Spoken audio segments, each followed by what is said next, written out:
pag-qualify sa Olympics bagong tumong sa Gilas, Pilipinas. Si Lea Kapuyan sa report.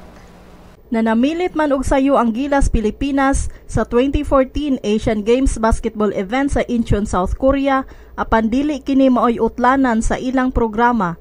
Gipasabot ni Coach Chat Reyes nga magpadayon ang ilang programa ug ang bag-o nilang tumong og tahas mao ang pag-qualify sa Olympics. Giklaro ni Reyes nga wala pa siya ideya kung kabahin sa mga magdudua nga mulangkob sa Gilas alang sa bag-o niining tahas ug kung magpabilin pa ang coaching staff sa team apan labing siguro magpadayon ang programa. Nidugang si Reyes nga si naturalized NBA player Andre Blatch interesadong muduwa pagbalik alang sa Pilipinas. Kini si Lea Kapuyan alang sa Sunstar Pilipinas.